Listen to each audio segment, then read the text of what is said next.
Bienvenue sur le podcast Une place à soi, le podcast pour habiter pleinement sa vie. Ici, on explore la très vaste question de la place, en soi, dans le travail, dans le monde et dans ses relations. Mon nom, c'est Sophie Rioux, je suis executive coach et mentor. Je crois profondément qu'être à sa juste place, c'est prendre le risque d'être soi et prendre sa part dans le monde. Mon intention, avec ces épisodes, c'est d'aider les femmes à prendre leur place dans toutes les sphères de leur vie et incarner ce qu'elles sont dans toutes leurs dimensions. Ici, je vous proposerai de grandes prises de hauteur, des idées qui décalent et en fin d'épisode, des questions pour que les liens que je fais, vous puissiez les faire à votre tour, dans votre vie. Bonne écoute.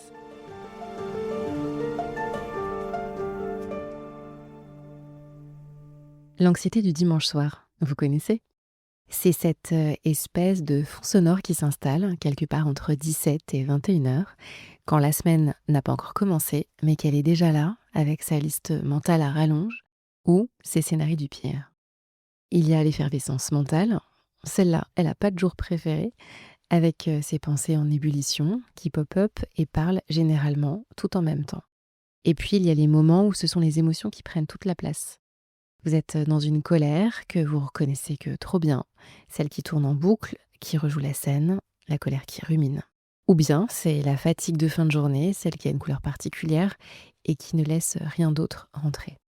Ou encore, et celle-là je la connais bien pour l'avoir vue à l'œuvre dans la préparation de cet épisode, vous êtes en panne sèche de créativité. Alors vous forcez, vous ouvrez un document blanc et puis vous le refermez, et plus vous forcez, moins ça vient.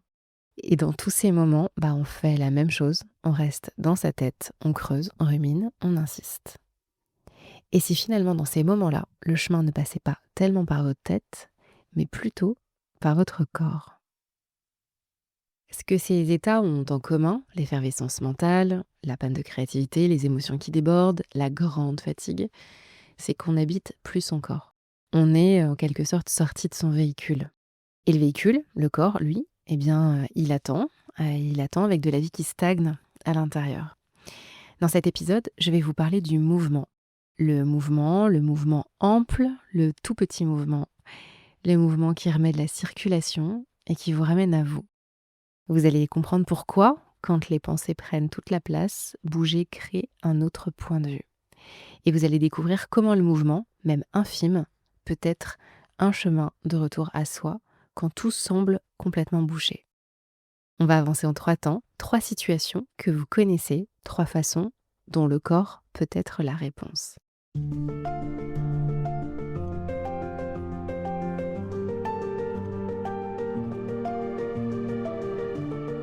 Je vais vous raconter ce qui s'est passé pour moi aujourd'hui.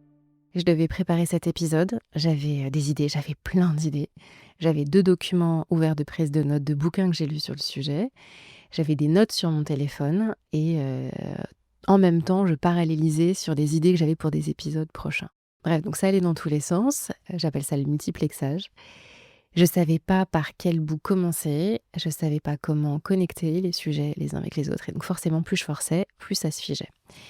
Alors je suis allée au yoga. Et à mon retour, magie, j'y voyais beaucoup plus clair.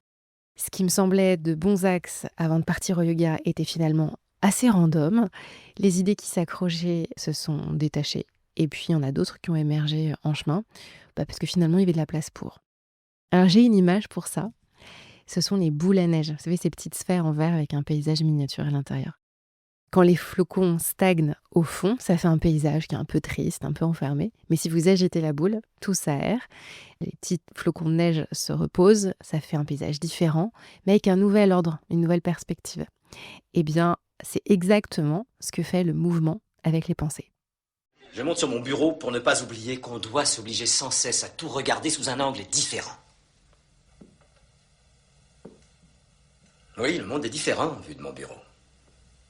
Vous ne me croyez pas ? Venez voir vous-même, venez. S'allonger sur un tapis de yoga, aller marcher, monter sur un bureau, c'est finalement changer de point de vue physiquement pour changer de point de vue mentalement. C'est littéralement ce que fait le mouvement. Bouger, ça change la façon dont on traite les problèmes. C'est à la fois une question de libération d'endorphines, un effet pleine conscience, puisqu'en se concentrant sur la respiration, sur les sensations corporelles, sur le rythme aussi, on entre dans un état proche de la pleine conscience. J'ai un client qui l'a compris par l'expérience. Il a remarqué que plus il était fatigué, plus il y avait de la tension au travail et plus il avait besoin de faire du sport.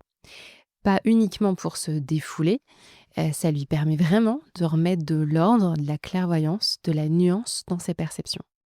Proposition de pratique pour vous. La prochaine fois que vous êtes en panne, que les pensées tournent sans avancer, levez-vous, marchez 10 minutes, sans téléphone idéalement, sans objectif, et lâchez l'attente de trouver la solution ou d'aller mieux après. Allez juste agiter la boule à neige. Deuxième situation, c'est celle où ce ne sont pas les pensées qui débordent, mais ce sont les émotions. C'est la colère après une réunion difficile, c'est l'agacement qui s'incruste, c'est la frustration qui cherche à sortir quelque part.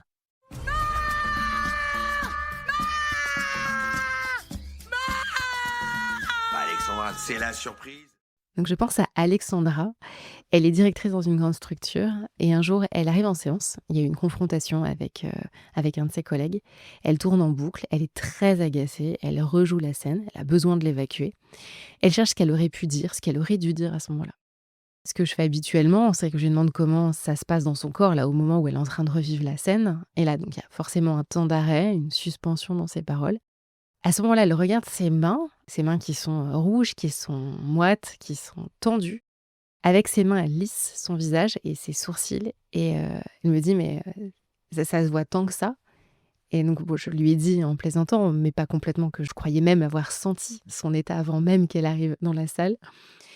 En fait, ce que je veux dire quand je l'amène là-dessus, c'est que son corps, il lui parle, il me parlait depuis un petit moment. La tension entre les sourcils, les mâchoires serrées, les épaules complètement remontées. Le corps, au moment où elle revit la scène, il a complètement enregistré la confrontation, il la revit, il l'exprime. Sauf qu'à ce moment-là, elle est trop occupée à ruminer pour sentir son corps se figer en même temps.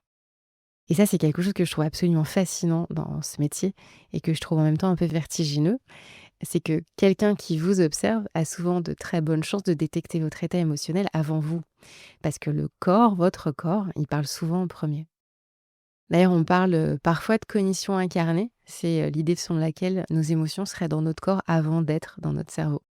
En tout cas, moi, ce que je vois à chaque fois, c'est quand en séance, vous revenez à votre corps, la pensée, elle s'aère, elle se simplifie. L'émotion, elle s'apaise, elle se déplie. Et on peut commencer à travailler différemment. Là aussi, une proposition de pratique. La prochaine fois qu'une émotion forte arrive, avant de chercher à la comprendre, ou de savoir d'où elle vient, faites un scan rapide. Allez regarder à quel endroit cette émotion, elle se loge dans votre corps. Est-ce que c'est dans votre gorge? Est-ce que c'est dans votre ventre? Dans vos épaules? Et nommez juste pour vous l'endroit avant de nommer l'émotion. Respirez vers cet endroit. Et puis, forcément, si vous pouvez, bougez un peu.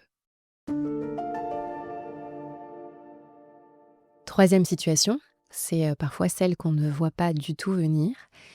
Sur le spectre, ça va du brouillard mental à la dépression, en passant par le syndrome prémenstruel, la fatigue physique et la persistante envie de rien.